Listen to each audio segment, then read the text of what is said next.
¿Qué tal, jóvenes? ¿Cómo están? Un gusto saludarles por este medio. Creo que eh, es la primera vez que nos vamos a ver y pues quiero explicarles una situación.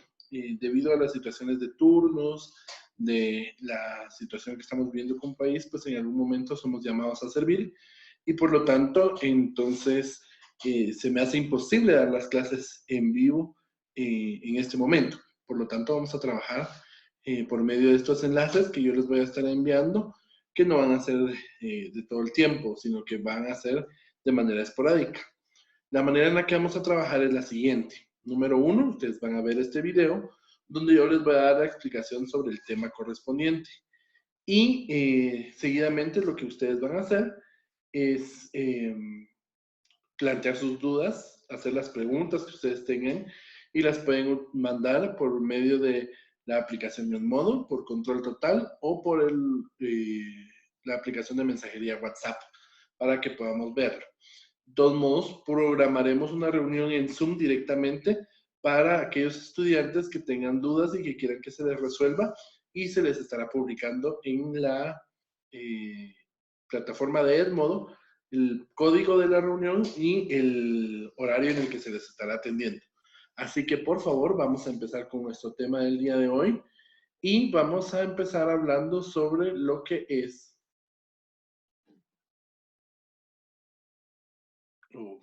Permítanme.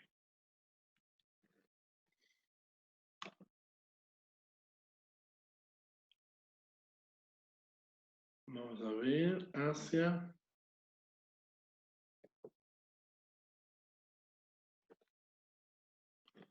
Acá, empezamos. El tema del día de hoy es la célula y teoría celular.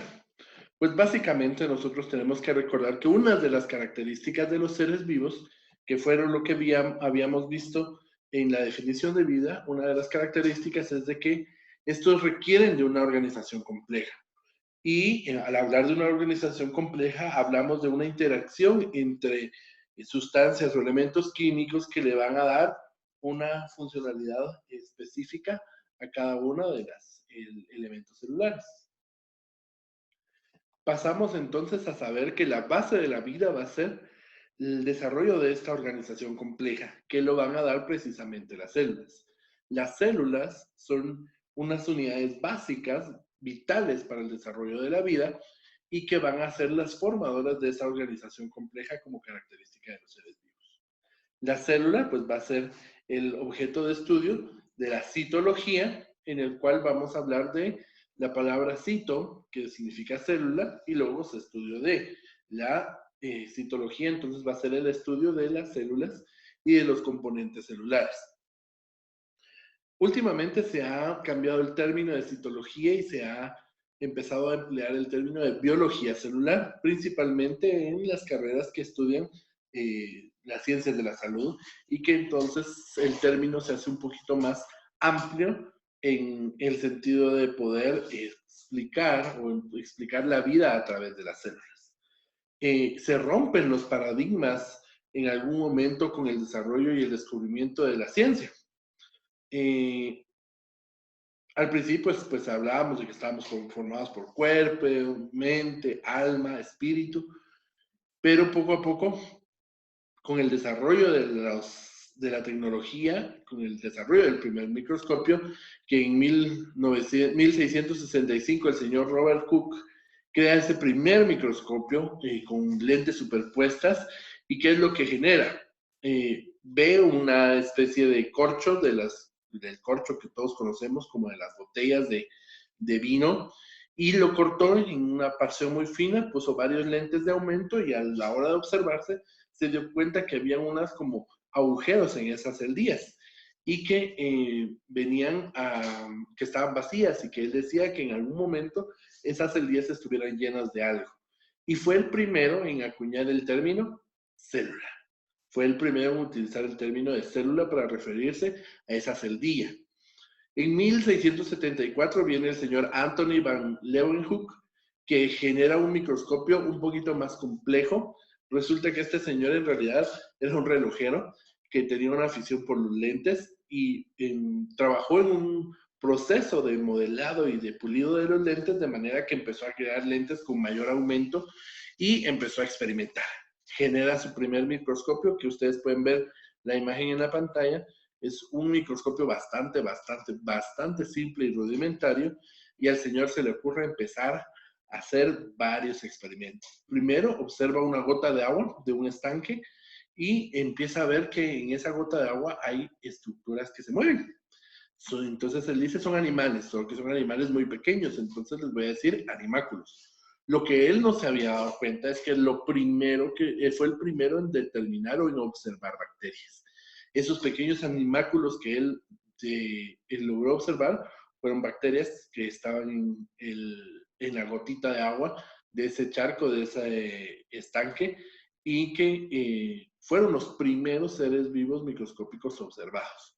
Este señor Leeuwenhoek no se quedó con eso y fue un poco más allá. Este señor estaba muy apasionado, estaba muy entusiasmado con lo que había visto y empezó a observar algunos otros elementos.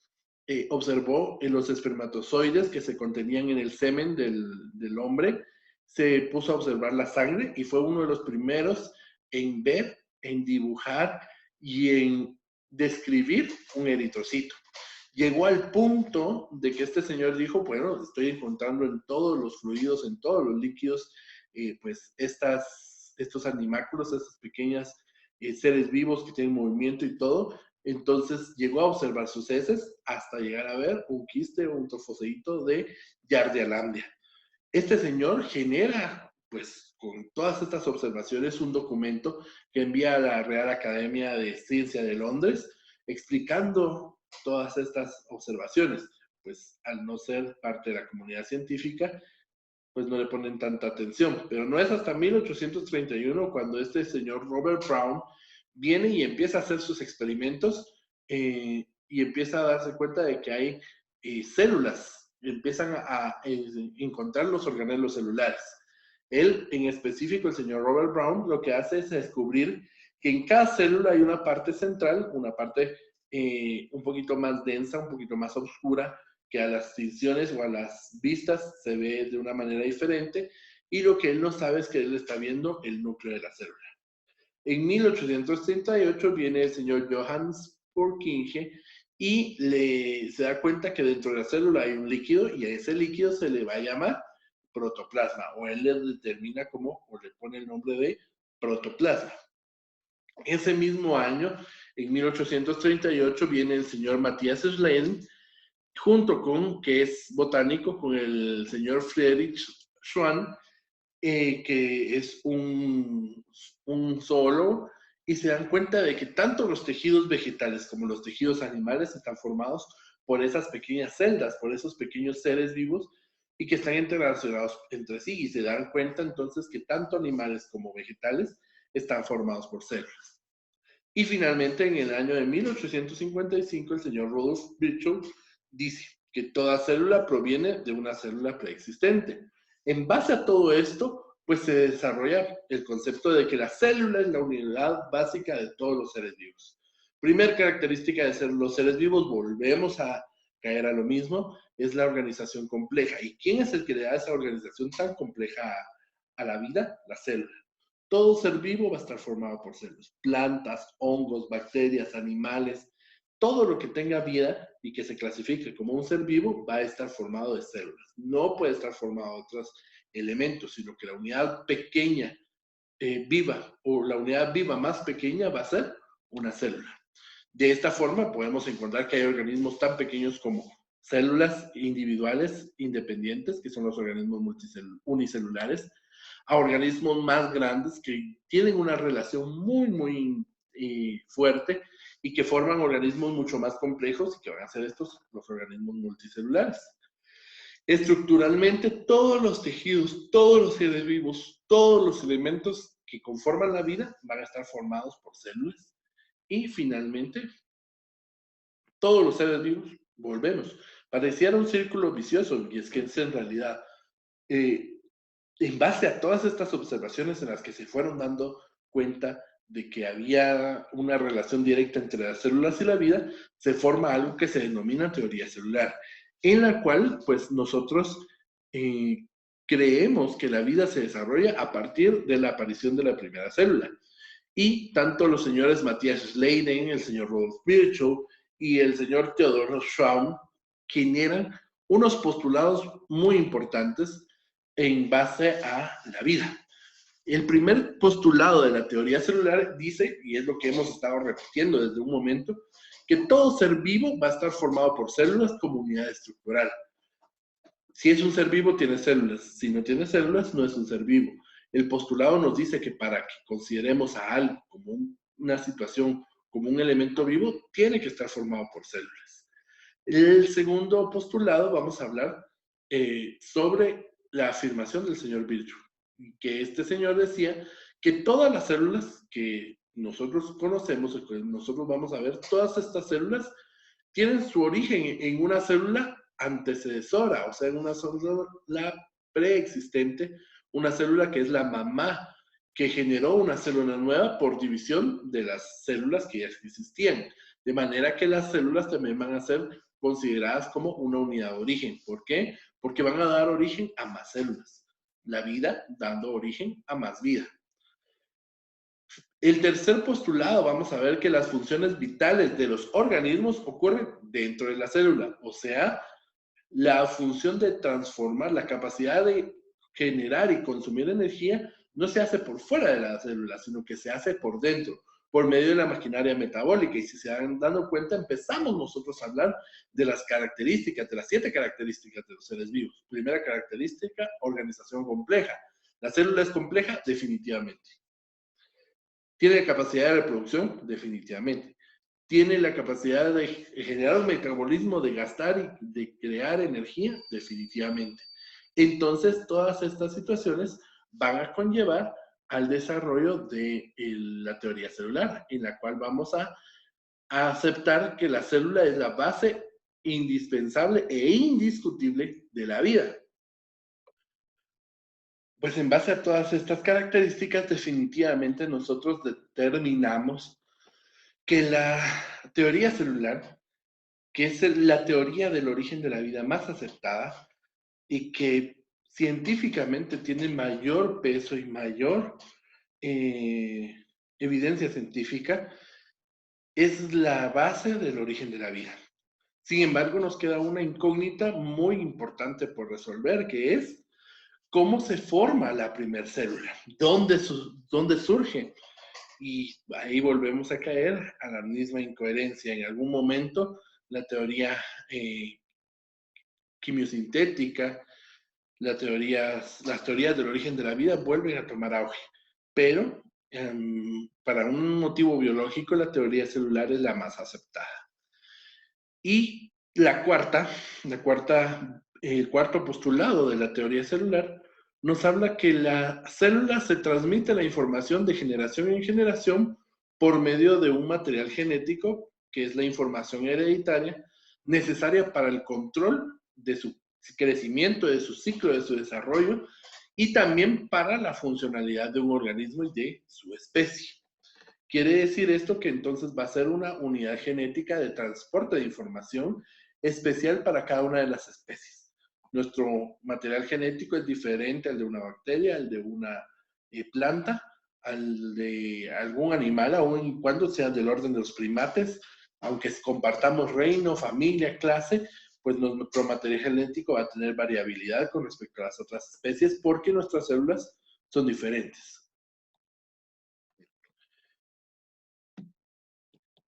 Entonces, ¿qué vamos a ver? Vamos a ver que a partir de la teoría celular hablamos de dos tipos de célula. Una célula procariota y una célula eucariota. Estas clases creo que de segundo básico, pero es necesario que recordemos todo esto porque biológicamente tiene una situación muy especial. Vamos a ver que en estructura van a ser un poquito diferentes las células procariotas a comparación de las células eucariotas. Si nosotros hablamos de la célula procariota, cario va a decir o va a ser la palabra griega para centro o núcleo. Entonces las procariotas, pro antes de las células que no tienen núcleo, porque son las células antes del núcleo. Y EU significa verdadero, de manera que va a tener un núcleo verdadero y son las células que tienen núcleo. Característica básica, indispensable y determinante para diferenciar una célula como procariota o eucariota es el aparecimiento de la membrana nuclear, o sea, del aparecimiento del núcleo, donde se resguarda el material genético. Las células procariotas normalmente son células un poco más pequeñas, las células eucariotas son más grandes, las procariotas son más simples y las eucariotas más complejas. Estructuralmente, pues vemos que las células procariotas van a tener su membrana celular, va a haber una membrana plasmática. Las procariotas van a tener pared celular, mientras que en las eucariotas únicamente la célula vegetal, que es un tipo de célula eucariota, va a contener esta pared celular. Encontramos la evidencia más o la diferencia más notable, el núcleo. Mientras que las células procariotas no tienen núcleo, la célula animal y la célula vegetal, que son células eucariotas, sí presentan un núcleo, una envoltura alrededor del material genético para protegerlo. En el caso de las células procariotas, al momento de ser células pequeñas y simples, sus funciones metabólicas también se van a ver reducidas, de manera que ese material genético del cual nos habla el cuarto postulado de la teoría celular va a ser más pequeño a comparación de las células eucariotas, que requieren de un material genético más grande debido a la necesidad que se tiene de tener muchos más procesos metabólicos por ser organismos más complejos. Retículo endoplásmico no hay, porque no hay un procesamiento especial de las proteínas a comparación de las células eucariotas. En el caso de las células procariotas, la fabricación de proteínas, carbohidratos y de todas las biomoléculas es en el citoplasma. Mientras que en las células eucariotas hay todo un sistema de organización, de transporte, de procesamiento, como una planta de procesamiento de los elementos, porque son organismos mucho más complejos. Aparato de Golgi, pues si no tiene retículo endoplásmico, no va a tener el resto de los elementos, mientras que en las células eucariotas sí se va a tener. Y otra característica también, pues no hay lisosomas, no hay vacuolas, pero es el aparecimiento de las mitocondrias. Al ser células muy pequeñas, su gasto energético también va a ser mucho menor y por lo tanto no necesita de esa máquina, de esa planta generadora de energía que las células eucariotas sí necesitan, definitivamente. Vamos a ver entonces a la célula procariota. Las características propias de la célula eucariota. Las formas de vida más simples y por lo tanto más antiguas. Se cree, porque ninguno de nosotros estuvo ahí para presenciarlo, de que las células, que todas las estirpes celulares, su ancestro en común es una célula procariota, sin núcleo, en el cual fue adaptándose, fue sobreviviendo. Recuérdense, una de las características de los seres vivos es que son adaptables, se adaptan a las circunstancias. Entonces, que esta célula procariota fue adquiriendo información y poco a poco se fue haciendo de una complejidad más alta hasta que se desarrolla, se forma el núcleo, se forman los organelos celulares y se genera un organismo mucho más complejo. Pero en términos generales, las procariotas son las células más viejitas que conocemos. Usualmente son más pequeñas que las eucariotas y son más sencillas en su estructura, lo que hablábamos. Para empezar, no tiene núcleo, no tiene mitocondrias, no tiene retículo endoplásmico, no tiene microtúbulos, son células muy pequeñas, muy sencillas y que disponen únicamente de lo básico para el desarrollo de su vida.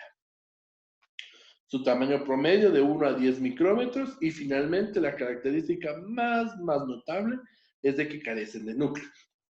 La célula eucariota. Cuando hablamos de la célula eucariota, pues hablamos de células con núcleo. De manera que sus características van a ser más grandes que las de las células procariotas. Van a ser más grandes, van a tener mayor tamaño, van a tener mayor volumen. Mientras que en la mayoría de las células, estábamos hablando de 1 a 10 micrómetros en las células procariotas, en las células eucariotas variamos entre 5 a 100 milímetros de diámetro. Micrómetros de diámetro.